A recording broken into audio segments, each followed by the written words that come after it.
Hello students, welcome to you and me. हम लोग कर रहे हैं अकाउंट्स, जिसमें हम पढ़ रहे हैं बेसिक अकाउंटिंग। और इस बेसिक अकाउंटिंग में हमने लास्ट लेक्चर में डिस्कस किया था various rules of accounts as well as various source document. आज हम बात करेंगे बुक्स ऑफ ओरिजिनल एंट्री की, that is journal. So the book in which a transaction is recorded for the first time from a source document are called books of original entry or prime entry. Journal is one of the book of original entry in which transactions are originally recorded in a day-to-day order according to the principle of double entry system. हम लोगों ने double entry system भी discuss किया था, जिसमें मैंने आपको बताया था कि हर ट्रांजेक्शन में हमारे दो अकाउंट्स जो है वो क्या होंगे, इम्पैक्ट होंगे। तो इसी सिस्टम के बेस पर जब हम अपनी किसी बुक में, जब हम किसी अपनी ओरिजिनल एंट्री की डॉक्यूमेंट में हम सोर्स डॉक्यूमेंट को आधार मानकर अपनी डे टू डे ट्रांजैक्शंस को रिकॉर्ड करते हैं ऑन डेली बेसिस, जैसे ही वो ट्रांजैक्शन हो जाती है वैसे ही हम उसको रिकॉर्ड करते हैं, तो उसको हम क्या बोलते हैं, जर्नल बोलते हैं। Journal is a date wise record of all transaction with the detail of the accounts debited and credited and the amount of each transaction. Journal जो है वो क्या है, डेट वाइज रिकॉर्ड है, किसका, ऑल ट्रांजेक्शन्स का, with the detail of accounts. अब हम इसमें और क्या बताते हैं कि कौन सा अकाउंट डेबिट होगा और कौन सा अकाउंट क्रेडिट होगा और कितनी अमाउंट से होगा हर एक ट्रांजेक्शन्स के लिए।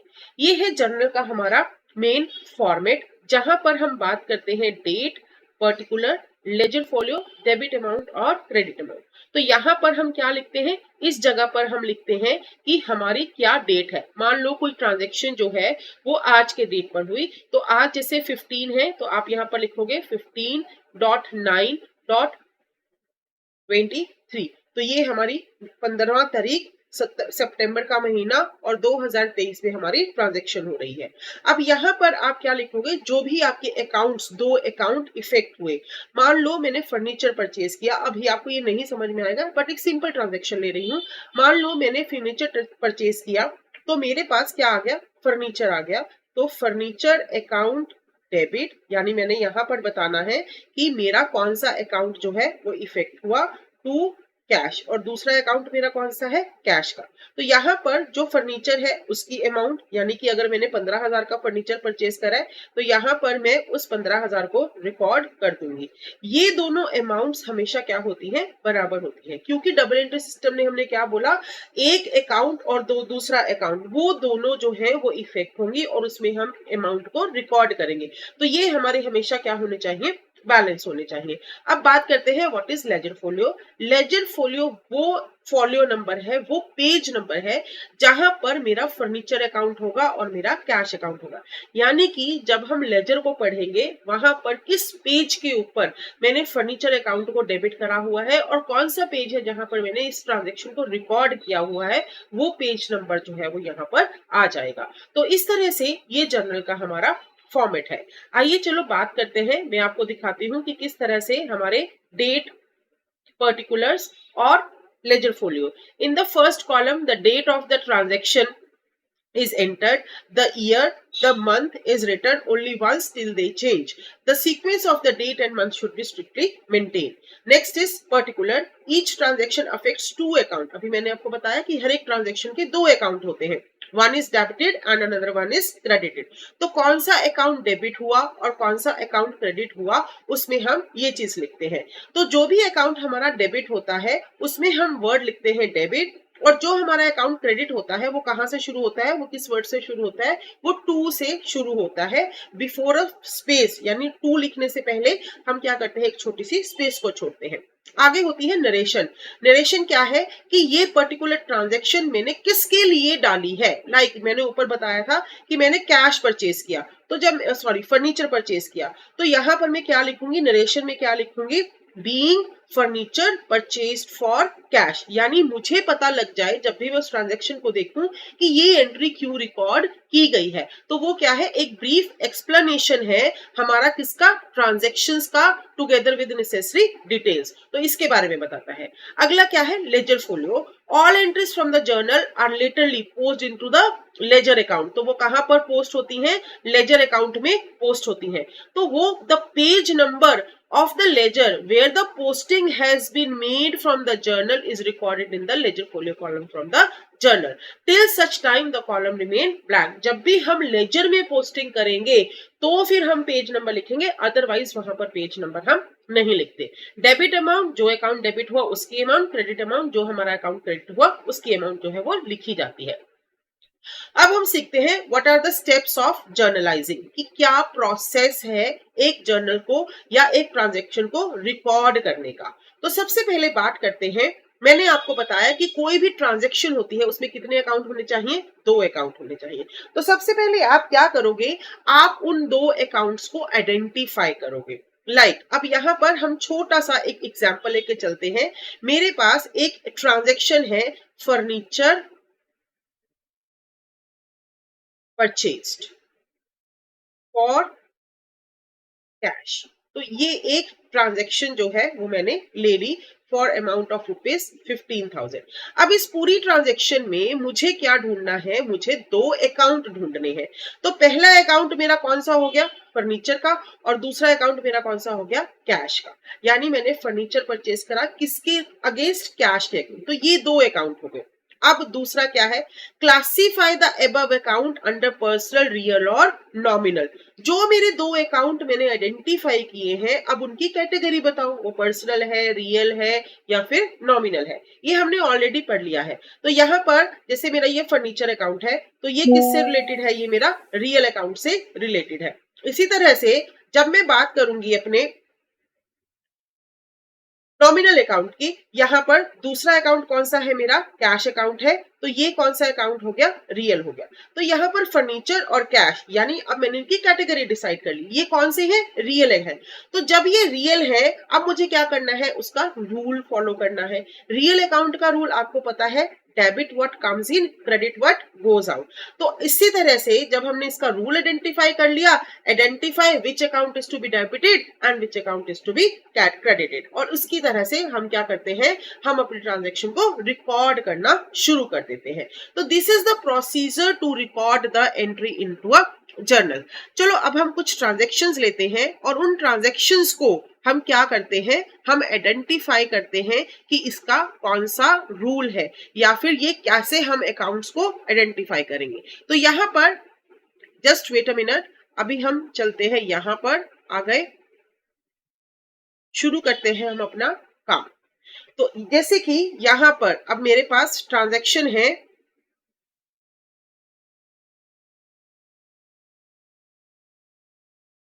फर्स्ट. कौन सी ट्रांजैक्शन है मेरे पास, ट्रांजैक्शन है सारा Varun started business with ₹1 lakh. तो अब ये ट्रांजैक्शन हो गई मेरे पास. इस ट्रांजैक्शन में मुझे क्या बताना है कि सारावान जो है उसने अपना बिजनेस जो है वो शुरू किया 1 लाख से. तो सारावान कौन हो गया. अब हमारे पास सबसे पहला काम क्या था, जब भी हमने जर्नल रिकॉर्ड करनी है तो सबसे पहले काम क्या है, that we have to identify 2 account. Start किया बिजनेस, तो इसका मतलब ये कौन है, ऑनर है. ऑनर ने बिजनेस शुरू किया 1 लाख से. तो जो अब 1 लाख से सारावान, तो पहला अकाउंट कौन है, सारावान. और दूसरा मेरे पास क्या है, उसने कैश से बिजनेस शुरू किया, तो कैश. अब जब हमने इसके बारे में बात करी तो अब हम क्या करेंगे, अब हम ये बताएंगे कि जो सारावान था उसके 2 अकाउंट हो गए, कैश और सारावान. अब सारावान क्या है, ही इज द ऑनर, और ये कौन सा अकाउंट हो गया, पर्सनल. और कैश क्या है, मेरी एसेट है. एसेट कौन से कैटेगरी में आती है, ये आती है रियल अकाउंट में. अब जब हमें पता लग गया कि ये किस कैटेगरी का अकाउंट है, ये किस कैटेगरी का अकाउंट है, तो इसका रूल लिखो. पर्सनल अकाउंट है तो पर्सनल अकाउंट में रूल क्या है, debit the receiver, credit the giver. यानी कि जो व्यक्ति अब पैसे देगा वो क्या होगा, गिवर होगा, और जो व्यक्ति पैसों को रिसीव करेगा वो कौन होगा, वो डेबिट होगा. रियल अकाउंट का रूल क्या है, debit what comes in, credit what goes out. Credit क्या होगा, जो हमारा चला जाएगा। तो अब हमने यहाँ पर डिसाइड करना है सारावरन, सारावरन जो है उसने पैसे दिए या उसने लिए। तो अब आप सोचो, सारावरन का बिजनेस शुरू किया तो उसने बिजनेस में पैसे दिए, तो इसलिए उसका अकाउंट क्या होगा, क्रेडिट। तो मैं यहाँ पर क्या लिख दूंगी, टू सारावरन, जो भी उसका नाम है। अभी कैश मेरे बिजनेस में आया। जब भी आप कोई ट्रांजैक्शन करोगे आप क्या बन जाओगे, आप बन जाओगे बिजनेस, आप खुद बिजनेस हो। तो बिजनेस, बिजनेस में कैश आया या गया, बिजनेस में कैश आ गया, तो इसका मतलब डेबिट क्या हुआ, कैश। तो यहां पर मैं क्या लिखूंगी, कैश अकाउंट डेबिट टू सारावरन। अभी हम लोगों ने शुरू में पढ़ा था कि अगर कोई भी एंट्री बिजनेसमैन से रिलेटेड होती है, ऑनर से रिलेटेड होती है, तो अगर वो बिजनेस में कुछ भी देता है तो उसको हम क्या बोलते हैं, कैपिटल बोलते हैं। और अगर वो अपने बिजनेस से कुछ भी विड्रॉ करता है तो उसको हम क्या बोलते हैं, ड्रॉइंग्स बोलते हैं। इसलिए मैं सारावरन नहीं लिखूंगी, मैं क्या लिखूंगी इसकी जगह पर, कैपिटल, क्योंकि ऑनर ने अपना बिजनेस में खुद पैसे लगाए हैं। तो हमारे पास एंट्री क्या बन गई, cash account debit to capital account. तो मुझे आशा है कि आपको यहां पर ये एंट्री समझ में आई होगी। तो यहां पर देखो, determine the two account involve in the transaction, cash account और कैपिटल अकाउंट। अब जो कैश अकाउंट था वो किस कैटेगरी में आया, रियल की कैटेगरी में आया। और पर्सनल अकाउंट है वो किस कैटेगरी में आया, वो आगे, सॉरी, कैपिटल अकाउंट किस कैटेगरी में आया, वो आया हमारा पर्सनल की कैटेगरी में। तो यहां पर पर्सनल अकाउंट और ये हो गया रियल अकाउंट। इसका rule, debit what comes in, credit what goes out. तो कैश मेरी ऑर्गेनाइजेशन में आया, इसलिए मैंने इसको क्या कर दिया, डेबिट कर दिया। पर्सन यानी जो कैपिटल है वो दी जा रही है बाय द ऑनर, तो क्रेडिटेड द गिवर। तो इसलिए एंट्री क्या बन जाएगी, cash account debit to capital account. I hope you get the entry. तो ये हमारी एंट्री बढ़ गई और इसके नीचे मैंने नरेशन लिखा, the amount invested in the business. तो इस तरह से हम ट्रांजैक्शंस को रिकॉर्ड करते हैं। अब दूसरा ले लेते हैं, पेड कैश टू परमल। अब यहां पर भी हम क्या करेंगे, सबसे पहले अपने ट्रांजैक्शंस को आइडेंटिफाई करेंगे। तो यहां पर पेड कैश टू परमल कितना, 37,000 पेड कैश। तो एक अकाउंट मेरा कौन सा हो गया, कैश, दूसरा अकाउंट कौन सा हो गया, परमल। अब क्योंकि ये नाम है तो नाम से ही पता लग रहा है कि ये कौन सा अकाउंट हो गया, पर्सनल अकाउंट हो गया। और कैश क्या हो गया मेरा, रियल अकाउंट, क्योंकि ये क्या है, एसेट। अब कैश हमने दिया या हमारे पास आया, क्योंकि पे है तो इसका मतलब कैश जो है, कैश इज गोज आउट। जो गोन आउट है ये हमारे बिजनेस से क्या हो गया, बाहर चला गया। एंड परमल इज अ रिसीवर और a giver, he is a receiver. तो according to the rule of personal account, receiver क्या होता है, डेबिट होता है। तो हम क्या करेंगे, परमल अकाउंट को क्या करेंगे, डेबिट। सो परमल अकाउंट इज डेबिटेड। इस तरह से मैंने आपको बताया, इसी तरह से लिखते हैं, जहां पर ये खत्म हो जाता है उसके नीचे टू कैश अकाउंट। ये है हमारी एंट्री। यहां पर हम अमाउंट लिख देंगे 37,000 और इसी तरह से यहां पर भी इसकी अमाउंट लिख देंगे। ये हमने लिख दिया। अब 37 यहां पर लिखोगे नरेशन में, पेड कैश टू परमल।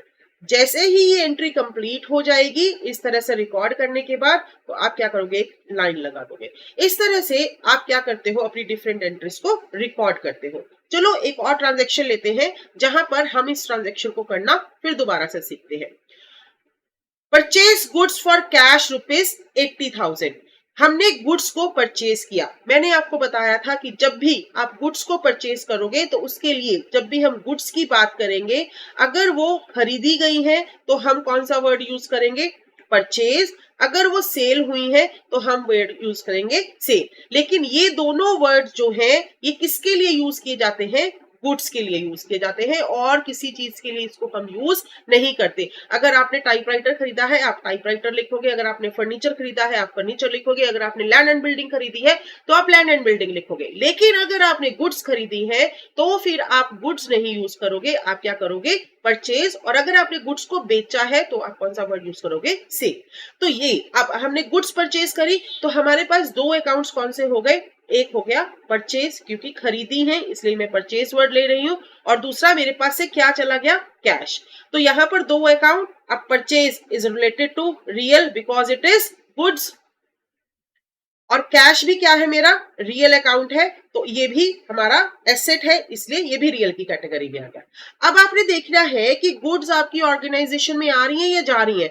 Goods are coming and cash is going.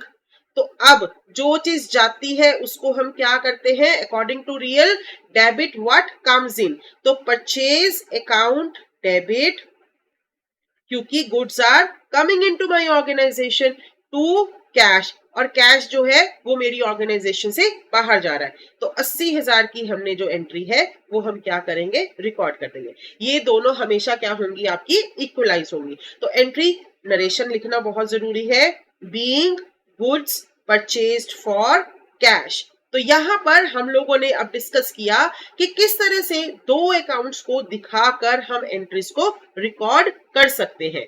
और एंट्रीज देखते हैं इसी तरह से। Sold goods to Jalil on credit, हमने गुड्स को सेल किया क्रेडिट के ऊपर। अब गुड्स की बात हो रही है और सेल हुआ, तो मेरा पहला अकाउंट कौन सा हो गया, सेल। दूसरा जलील, जलील इज अ पर्सनल अकाउंट। जब तक आपके पास नाम दे रखा है और कैश वर्ड यूज नहीं किया गया, तो इसका मतलब क्या है कि आपने ये गुड्स क्रेडिट पर खरीदी है। तो एक हो गया जलील और दूसरा हो गया सेल। अब सेल किससे रिलेटेड है, गुड्स है, तो वो क्या हो गया, रियल। जलील जो है वो नाम है, तो ये कौन सा हो गया, पर्सनल अकाउंट। अब रियल अकाउंट, गुड्स आ रही है जा रही है, goods are going, and Jalil is a receiver, वो गुड्स को क्या कर रहा है, रिसीव कर रहा है। तो debit what comes in, credit what goes out. और पर्सनल अकाउंट का रूल देखें, डेबिट द रिसीवर। तो जलील जो है वो रिसीव कर रहा है, इसलिए उसका अकाउंट क्या होगा, डेबिट होगा। क्योंकि गुड्स ऑर्गेनाइजेशन से बाहर जा रही है, बिजनेस से बाहर जा रही है, तो वो क्या होंगी, क्रेडिट होंगी। तो जलील अकाउंट डेबिट टू सेल्स। तो ये हमारी एंट्री बन गई। तो इस तरह से स्टूडेंट्स हम जर्नल एंट्रीज को क्या करते हैं, रिकॉर्ड करते हैं।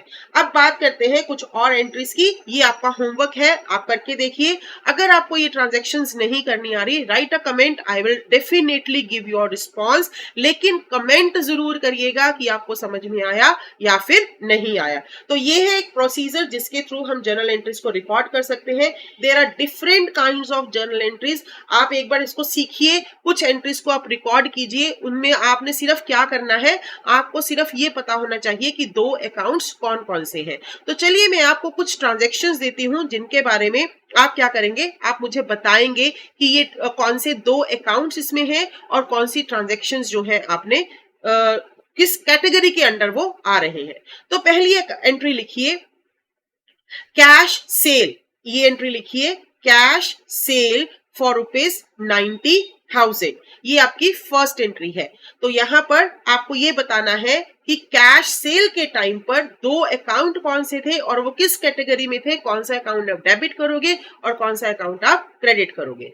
दूसरी एंट्री लिखिए, रिटर्न गुड्स फ्रॉम जलील ₹5,000। आपके पास जो गुड्स बेची गई थी वो वापस आ गई हैं, जलील ने आपको गुड्स जो है वो वापस कर दी हैं। तो ये किस कैटेगरी के अकाउंट है, किस में आते हैं, दो अकाउंट कौन से हैं और आप कौन सा अकाउंट डेबिट या क्रेडिट करोगे। इसी तरह से तीसरी एंट्री को रिकॉर्ड करिए,